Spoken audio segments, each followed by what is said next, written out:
Oktober en November maand is belangrike tye in die kerk se geskiedenis. In Oktober maand het ons nou juis gevier dat soveel jare gelede in 1517 in Oktober het Martin Luther juis die kerkhervorming begin.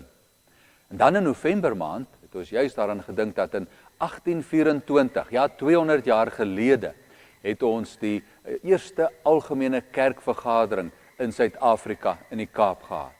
Toe was daar nog net een Afrikaans sprekende kerk. En ons het juist saam gedink oor daardie deel van die geskiedenis van die kerk.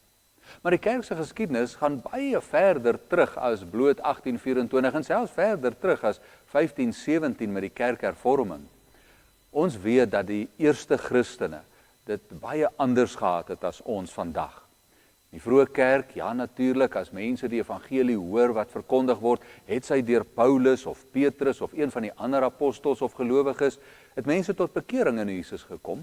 En hierdie mense dan nou aangesluit maar by klein groepies gemeentes, het sy of hierdie dan nou bestaan het uit Grieke en Romeine, dalk soldate, dalk besigheidsmense, maar ook weet ons verseker dat daar 'n aantal slawe was wat tot bekering gekom het. En so was daar ook heelwat Jode wat hulle tot die Christendom bekeer het. En so het 'n gemeente dan nou maar van daardie eerste dae gelyk, bestaande uit mense uit verskillende agtergronde wat saamgekom het in een gemeente. En in so een gemeente, en waarskynlik moet ons dink aan 'n gemeente as nie groter as 10 tot 15 mense nie. Hierdie klein gemeentetjies het maar bymekaar gekom, saam geëet, saam gevier, liedere gesing en saam nagedink oor die evangelie van Jesus wat hulle gehoor het. Ons weet dat hierdie eerste Christene dit moeilik gehad het. Ons weet veral dat die eerste Christene vervolg is. Dit beteken, die Romeinse owerheid het maar 'n oog oop vir hierdie Christene wat nie in die Romeinse ryk was, wat almal verdink het, hulle is die moeilikheidmakers. Hulle wil teen die keiser saamsweer en 'n revolusie begin. So van die Romeinse owerheid se kant af was daar maar altyd vervolging van mense wat Christene was. So die Christene moes maar in die geheim bymekaar kom.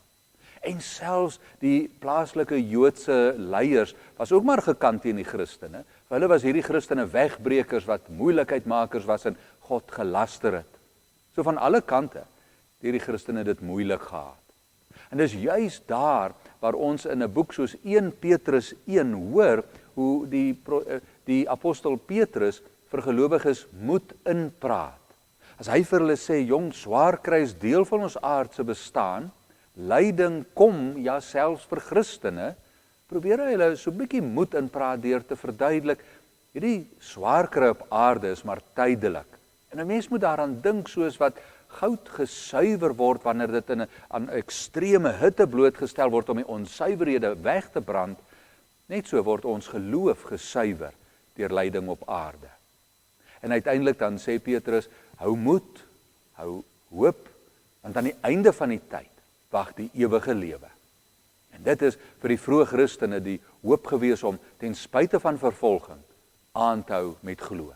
Vir ons ook vandag is 'n deel van ons motivering. Ons weet en het die troos aan die einde van die tyd wag die ewige lewe ook vir ons. Kom luister 'n volgende keer verder na die geskiedenis van die kerk.